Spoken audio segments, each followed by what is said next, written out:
Bom dia, primeira série, tudo bem? Hoje a gente está aqui para falar sobre filosofia. Inclusive, é um tema que eu tinha o projeto de trabalhar com vocês em sala de aula de uma maneira bem diferente. Mas nós temos que nos adaptar aos novos tempos, então nós vamos fazer esse debate por aqui. O tema da nossa aula de hoje é alienação. Alienação como consequência dos nossos estudos sobre o trabalho e aquele texto que passei para vocês na semana passada. Com aquele texto, eu trouxe 3 vertentes de autores sobre a alienação. Mas antes da gente ir para os autores, vamos partir do léxico. O que significa a palavra alienação? A gente lembra de alienígena, a gente lembra de alienado, mas o que significa a palavra alienação?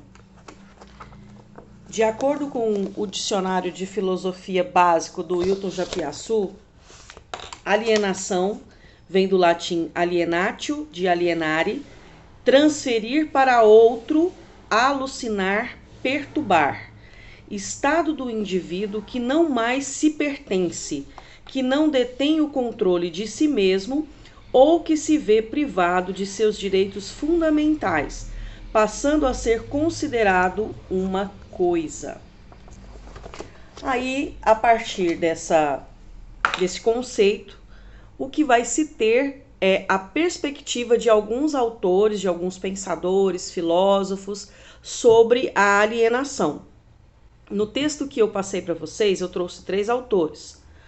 O primeiro, que é John Locke, vai falar sobre a alienação no sentido do contrato social.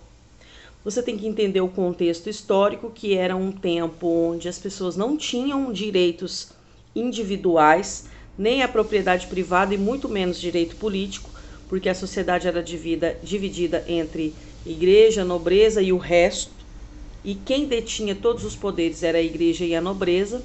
Então, ele vai articular esse pensamento sobre alienação dizendo que o indivíduo ele tem que perder o direito sobre si mesmo, pegar esse direito que é dele e entregar para uma pessoa que seja hábil, competente, capaz, entre aspas, de acordo com critérios muito subjetivos, inclusive, para que essa pessoa administre em nome de todo mundo. Então, é meio que quando a gente escolhe alguém para ser líder da gente, entende? Por exemplo, acontece um acidente de carro e a gente fica preso no meio da floresta. Nós somos um grupo, sei lá, de 16 pessoas normais. Em um determinado ponto desse episódio, a gente vai ter que eleger alguém que vai nos orientar e nos liderar. Parece clichê o que eu tô falando, mas faz muito sentido. Por quê? Porque se numa circunstância dessa, de um acidente, né, de perda e etc., se nós formos pensar apenas nos nossos interesses particulares, ninguém consegue se salvar. Ninguém consegue se salvar. Porque, segundo esse autor, o homem é o lobo do homem. Então, as paixões que nós temos, o egoísmo, o egocentrismo, a vaidade e etc., o orgulho, eles fazem com que o homem não seja capaz de ter boas escolhas para o todo, para o coletivo. As ações e escolhas desse indivíduo sempre vai ser para benefício próprio, o que para o ecossistema não é legal. Já imaginaram se os animais tivessem essa perspectiva? Se as abelhas não fizessem o que é melhor para a colmeia e sim o que é melhor para elas próprias, enquanto indivíduo? Não teria mel, não teria colmeia, não teria nada, não teria sociedade. E o homem, que é o único animal que tem racionalidade para pensar nisso, é o primeiro a pensar apenas em si mesmo e ser no entanto, autopredador, né? Autopredatório, porque ele vai fazer o que ele quer, vai ser o próprio lobo e vai prejudicar o todo. Então, segundo Locke, a gente tem que abrir mão desse nosso direito individual, das nossas paixões, dos nossos desejos e entregar, né, esse poder, esse condicionamento a alguém, para que esse alguém faça todo esse trabalho de administrar. No caso, ele estava querendo referendar por que um rei, um líder supremo, um monarca, teria que ter o direito a liderar para todas as pessoas. Antes de vocês julgarem ele, para a época, que eu estou falando de Idade Moderna, né? Era muito avançado. Porque é muito melhor do que você dizer assim, o fulano ele tem que ser rei porque Deus mandou, porque Deus escolheu, porque ele é o escolhido. Isso é muito subjetivo. Então, para a época, isso era muito avançado, esse conceito, né, de se auto-alienar para o bem coletivo. Esse é o nosso primeiro autor. O segundo autor, Feuerbach, ou Feuerbach, porque ele é alemão, é um cara que vai desenvolver uma teoria de dissociação com a religião. Ele é um seguidor de Hegel, que era um idealista e já tinha entendido o papel do homem, né? Mas ele vai dizer o seguinte, que a religião ela é uma construção humana que visa alienar as nossas existências no sentido de que tudo que nós fazemos sempre vem permeado por essa noção subjetiva de religião e de Deus, o que acaba nos tirando a autonomia de sermos quem somos, a autonomia de termos o nosso próprio juízo de valor. Porque tudo que nós fazemos ao longo da nossa vida, quando ela é direta e inteiramente permeada pela religião, é sobre isso. Então, pensa bem, meus alunos. Quando nós temos as noções sobre pecado, sobre erro, sobre céu e sobre o inferno, sobre virtude, quem que está determinando isso? O nosso próprio conjunto de ética e pensamento crítico e livre-arbítrio? Ou os determinismos, a moralidade, os preceitos que nós aprendemos desde pequenininho dentro da nossa família, dentro do nosso seio religioso, dentro da nossa sociedade, do nosso nicho cultural? Então, Feuerbach vai dizer que a religião ela nos aliena da nossa própria vontade e que ela nos aliena do nosso próprio juízo e livre-árbitro, porque ela nos direciona, né, a seguir o determinismo que foi construído não por Deus, não por nada divino, não por nada subjetivo, mas por homens e estruturas sociais. Longe de mim travar um debate sobre religião, ateísmo, agnosticismo, não é esse o caso, ele está muito correto pelo contexto de época a que ele se refere. Por quê? Porque Feuerbach é de uma época onde a igreja ela era extremamente corrompida politicamente, sempre envolvido, né, nos escândalos, nos casos de alta traição, de complô com a monarquia que estava se formando na Europa. Então, Feuerbach, quando ele está criticando essa religião, ele está criticando essa religião alienante daquele período. Diferente de hoje, que hoje você tem internet, você tem outras alternativas, você não precisa ser um gado. Você pode ouvir o que os religiosos falam e pensar e discutir e sentir sobre aquilo. Passa a ser uma escolha, né? Diferente das pessoas daquela época que não eram alfabetizadas direito, não tinham uma educação, não tinham escolha e tinham o determinismo da religião.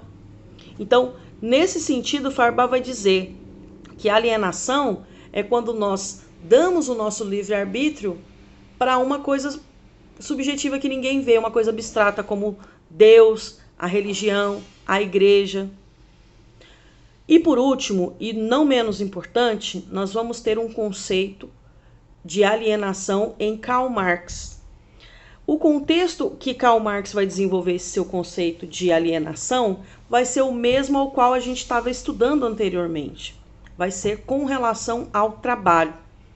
Ele também era um discípulo de Hegel, que era um idealista, só que ao contrário de Hegel, que achava que a realidade ela vinha das ideias, Marx pensava no oposto, que é a realidade que determina as nossas ideias. E se a gente for parar para pensar, faz muito sentido o que ele diz, porque é a nossa realidade concreta que vai determinar o nosso pensamento, a nossa ideia, a nossa emoção, o nosso sentimento, o jeito como a gente projeta as coisas, entende? Então, uma criança que tem de tudo em casa, qual a perspectiva dela desenvolver uma autonomia, uma prática, uma independência? É bem pequena. Ao contrário da criança, por exemplo, que cresce com dificuldades, que cresce em meio a adversidades e a necessidades, essa criança vai se adaptar muito mais à realidade, ela vai ter muito mais autonomia e ela vai ter muito mais a capacidade de reverter a sua existência do que uma criança que não conhece a dificuldade. Isso é darwinismo até, né? A adaptação, a necessidade faz o sapo pular. Então é justamente o que Marx vai dizer.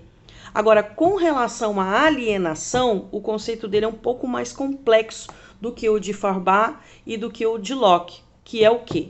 Ele vai dizer o seguinte, ele vai dizer que a forma como nós trabalhamos, não o trabalho no sentido ontológico de produzir a nossa existência, mas o trabalho no sentido histórico de produzir a solução das nossas necessidades, que é o tipo do trabalho pós-revolução industrial, né? É o trabalho do modo capitalista, né? Aquele que você não é dono do seu trabalho e sim recebe um valor pelo seu trabalho.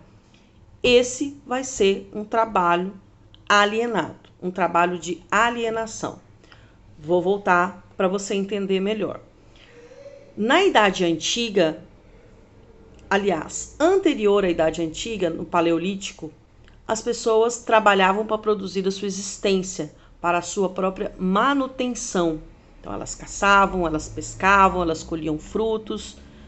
Depois que teve a Revolução do Neolítico, que elas descobriram a agricultura, elas mantiveram esse rolê de trabalhar para a própria existência e a existência dos grupos.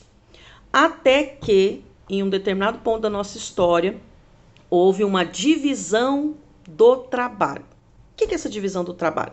Foi um momento em que uma pessoa simplesmente falou assim, eu não posso trabalhar porque Deus falou comigo, eu sou a pessoa que Deus escolheu para falar comigo, então eu não posso trabalhar. Você vai trabalhar para mim porque o meu trabalho de falar com Deus é muito mais importante, é mais nobre, então eu não vou trabalhar. Você vai trabalhar para mim, você vai trabalhar para você e para mim.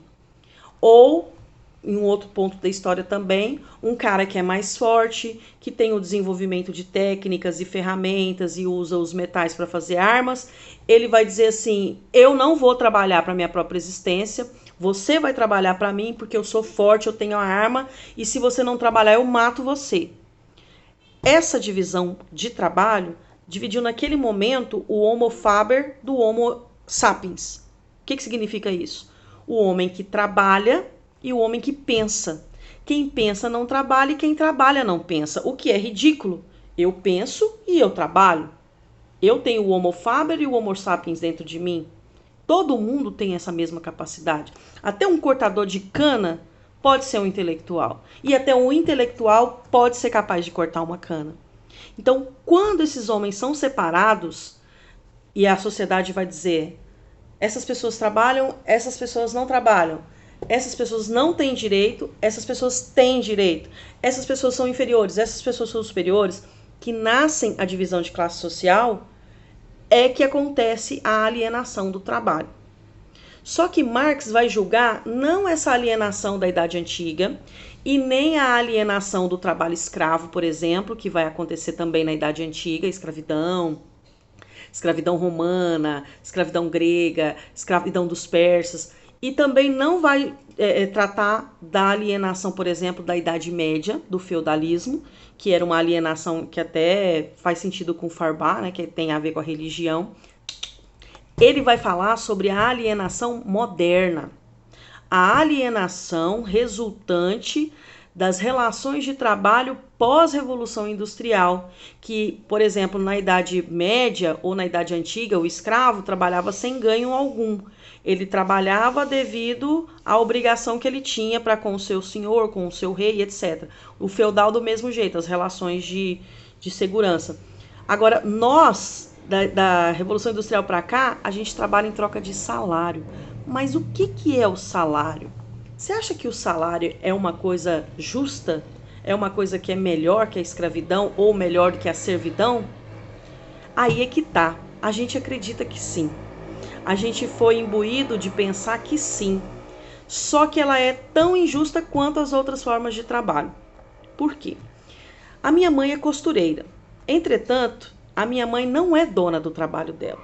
Ela simplesmente costura. Antigamente, na época das nossas vovós, ou no caso da minha mãe, a costureira ela era dona do trabalho dela. Ela comprava o tecido, ela comprava os aviamentos, que são os produtinhos da costura. A pessoa ia lá, escolhia o modelo, escolhia o tecido, escolhia os aviamentos, fazia a medição e a costureira costurava. No final, o trabalho era todo da costureira, porque a costureira fez o vestido do começo ao fim. O cliente levava o vestido e a costureira era paga, e o dinheiro era todo dela. A minha mãe não tem esse controle sobre o trabalho dela, porque o trabalho que a minha mãe faz se chama facção, que é diferente de confecção. Qual que é o trabalho da minha mãe? Ela tem uma máquina que faz um determinado trabalho específico. A máquina da minha mãe não faz o trabalho todo, ela só faz um trabalho específico.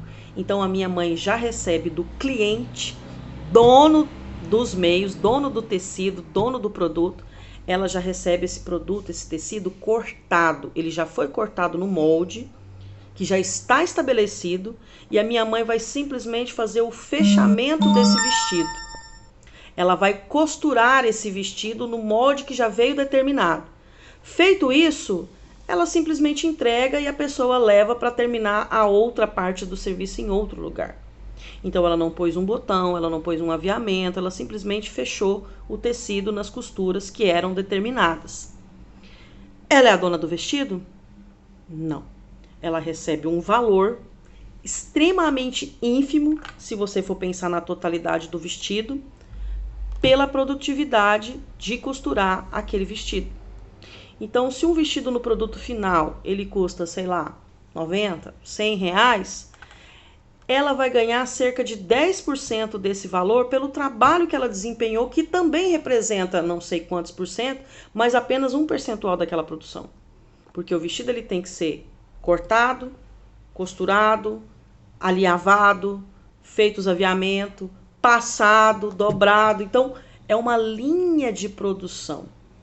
E essa linha de produção, essa maquinofatura, essa revolução industrial que a gente vai ter a partir do século XIX, ela vai fazer o que Marx chama de alienação. Por quê?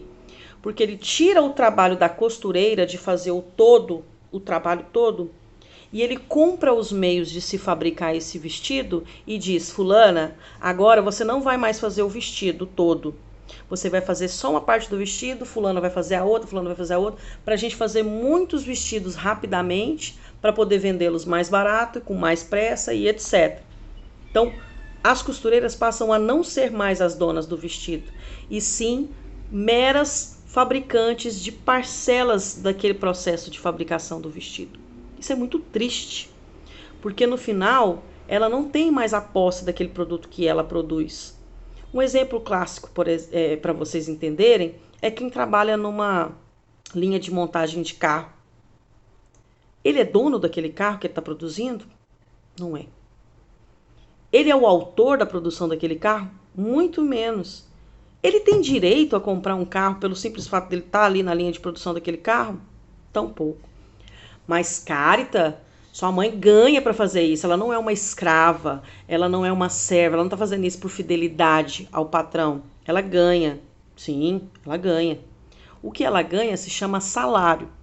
Que se for fazer um comparativo com a mais-valia do produto, não vai chegar a quase nada. Então, é por isso que Marx diz que a verdadeira alienação está no que o trabalhador conseguiu a partir da Revolução Industrial, que é a perda da posse do seu trabalho.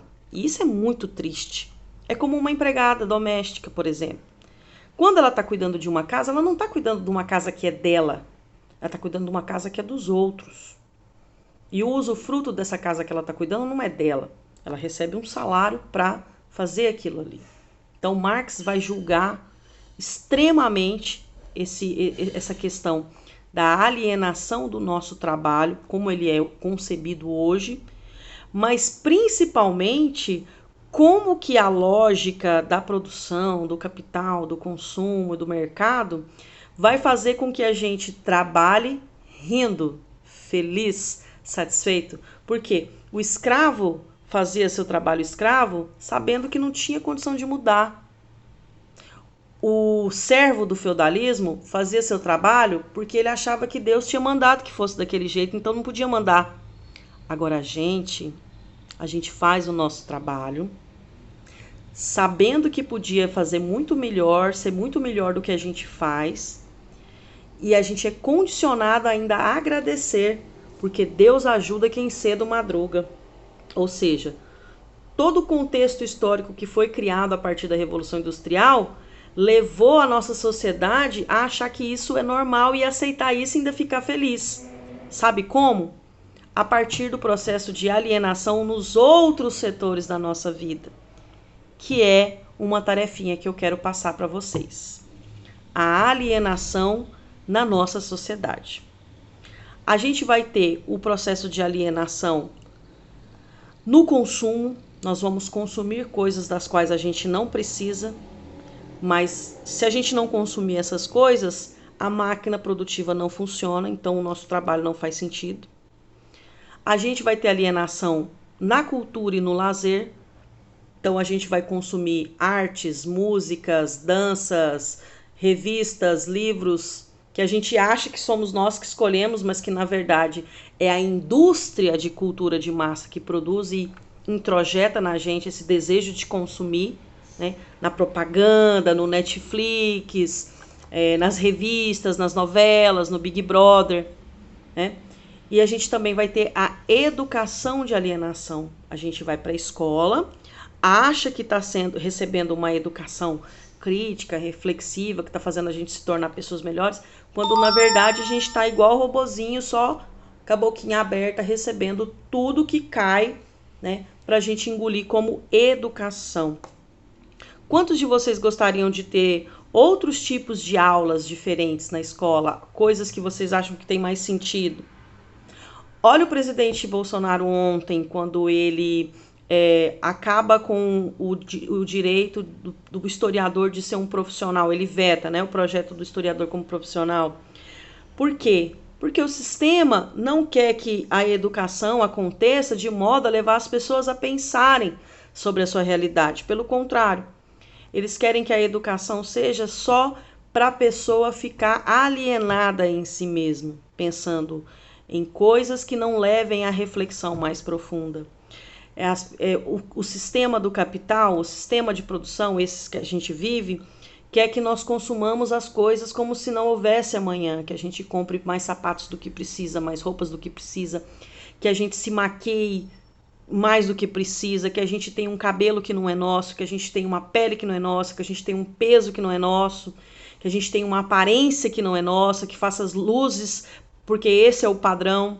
E então a alienação ela vai afetar muitos setores da nossa sociedade, muitos setores, aspectos da nossa vida, da nossa existência, e devido à falta de controle nosso sobre a nossa existência, a gente vai simplesmente repetir o processo. Pai, mãe, filhos, e assim vai se repetindo, e o sistema vai mantendo o seu processo de expropriar a nossa força de trabalho, expropriar a nossa vontade e expropriar a nossa liberdade. Então, antes de tudo, a alienação se trata de liberdade, mas a gente pega a nossa liberdade e dá de mão beijada, de bandeja, para algo, não é nem para alguém, não é nem quando a gente está apaixonado, ou quando a gente obedece o pai e a mãe, ou porque a gente tá com medo de alguém. Não, a gente entrega de livre e espontânea vontade e acha que o que eles devolvem pra gente, que é consumo, lazer, educação, prazer, mídias sociais, é suficiente para pagar a nossa liberdade. E eu falo para vocês que não é, que a liberdade não tem preço, que a gente amar a Deus de modo consciente, refletido e não porque a família ou a igreja determinou, isso não tem preço. A gente lê uma coisa que a gente gosta, que a gente está sentindo que está aprendendo com aquilo ali, não tem preço. É melhor do que ler esses romances baratos que não levam a gente a reflexão nenhuma. A gente, quando assiste um bom filme, um bom documentário, ou até mesmo uma boa novela, não tenho nada contra as novelas, mas que a gente está vendo com um olhar crítico, refletindo sobre aquilo ali, não tem preço.